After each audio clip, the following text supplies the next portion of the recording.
afraid if Natasha has scared you with all those photographs of retinal tears, endophthalmitis, retinal detachment and whatnot. But let's see what is the real scenario. There are two factors to be considered before we go into the complications of intravitreal injections. First is that adverse events following intravitreal anti-VEGF injections are unrelated to the underlying ocular disease.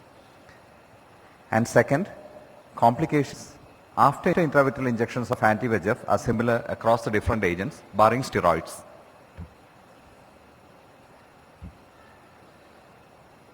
Before we go into the complications, let's divide it into ocular complications as well as systemic complications.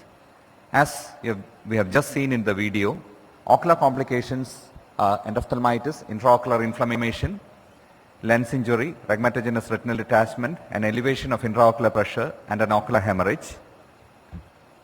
While the systemic side effects, it's seen that in intraocular ranibizumab injections, there is an increase in non-ocular hemorrhagic events. There could be ecchymosis, gastrointestinal hemorrhages, and all types of hemorrhages, but there is no increase in any cause of deaths, myocardial infarctions, or cerebrovascular events. This is the report of 2011. In a retrospective study of 1,173 patients receiving bevacizumab injections, they could see an acute elevation of blood pressure, cerebrovascular accidents, myocardial infarctions, iliac artery aneurysms, all less than 0.5%, and there were 5 deaths in this group.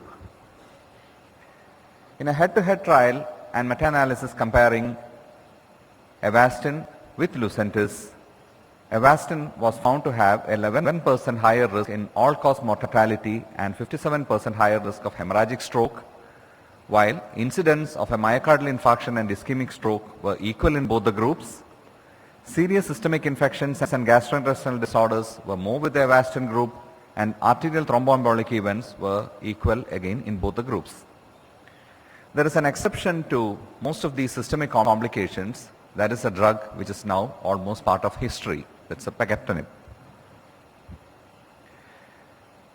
While we go into adverse events in diabetic retinopathy and retinal vein occlusions, if we inject bevacizumab prior to vitrectomy for an advanced proliferative diabetic retinopathy, we found that there is a 5.2% increase in progression of tractional retinal detachment.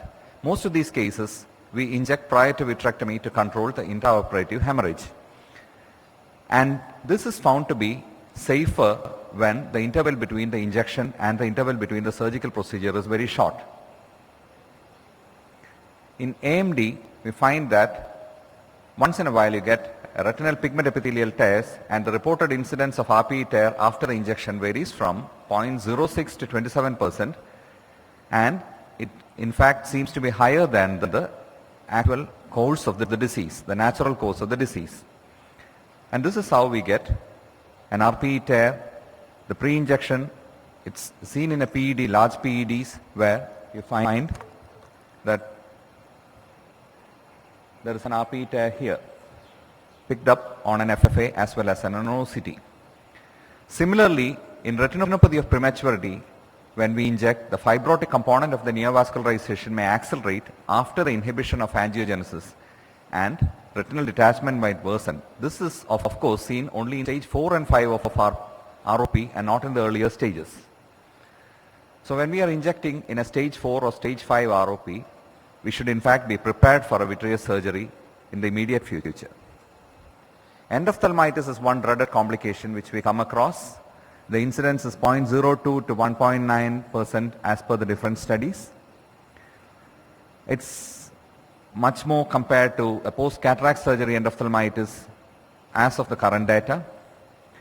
This is one of those endophthalmitis. In fact, this is from Gopal's collection, where the patient had an intravitreal injection of Avastin done in a different center, presented with endophthalmitis with vascular occlusions, and the patient had to undergo vitrectomy, a timely intervention, ultimately saving the vision.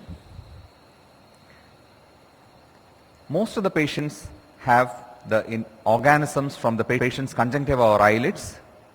and it's the inability of the vitreous to clear the infectious microorganisms because it's a closed chamber, it's a trapped chamber, which leads on to the infection. The guidelines for intravitreal injection procedure published by the Royal College of Ophthalmologists. These were the guidelines which have been discussed in this session earlier on. And what are the steps to reduce an endophthalmitis after an intravitreal injection? Good lid hygiene, take bath on the day of injection, good control of systemic parameters, and careful slit lamp examination to look for any adnexal pathology. We don't use any gel-based local anesthetics. A topical anesthetic and dilating and cycloplegic drops should ideally be a single-use bottle. In fact, what we can do is give the bottle to the patient, the anesthetic, after every new patient can have a new bottle opened and it can be given to the patient post-injection. We use a powder-down iodine to irrigate the fornix, keep it for almost 3 minutes. In patients who are allergic to iodine, chlorhexidine can be used. Antibiotic prophylaxis is always controversial. We may use, we may not use. If at all we use, it should be a 4th generation fluoroquinolone. And instrumentation, as we have seen in the injection technique done earlier, a lid speculum should be used where the lashes never come in the way of injection. We should never touch the lashes while injecting. A guarded lid speculum could be used, which eliminates the lashes from the field. This is, of course, another technique, a bimanual retraction, but not usually practiced in the Indian scenario. What the DRCR net says, a mask is not required and it can be done in the outpatient without sterile gloves, but when we go to the Indian scenario, things are different. Post-injection care, topical antibiotics should be started immediately after the injection, continued for 4 times a day for 3 to 7 days, and ask the patient to report whenever there is a discomfort, especially when there is pain or a blurring of vision, the patient should report. Sterile endophthalmitis seen once in a while in off-label use of drugs. It could be secondary to triamcinolone acetonide or to Avastin. Contamination of vials and preservatives in the drug would be one of the causes. It usually is seen within 3 days of the injection and presents with an acute and painless vision loss with dense vitreous opacity. The inflammation could be mild to moderate. Visual acuity improves progressively. If it doesn't improve, then never err on the side of a sterile endophthalmitis, always treat it as an endophthalmitis. Pseudohypopyon is seen when you inject intravitreal triamcinolone, and this is what we see in the Indian scenario.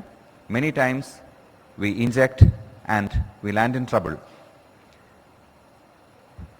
All this Avastin issue which happened recently has been discussed extensively in this conference.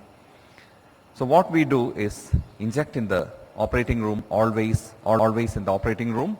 No compromise on gloves or mask, aseptic precautions similar to any intraocular procedure.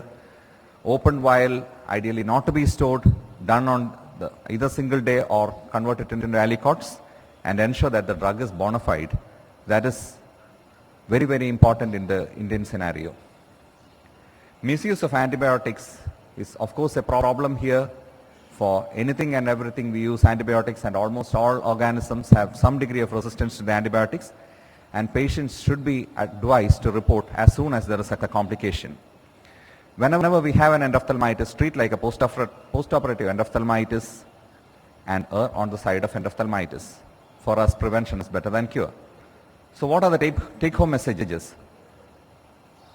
Whether these are myths or realities, systemic complications like myocardial infarction, stroke, hemorrhages and deaths, as long as we take a reasonably good history of any cardiac or neurological problem, these are mostly never seen in our practice, while endophthalmitis, sterile endophthalmitis, progression of tractional retinal detachment and cataracts and elevation of intraocular pressure wherever we use steroids, these we usually come across.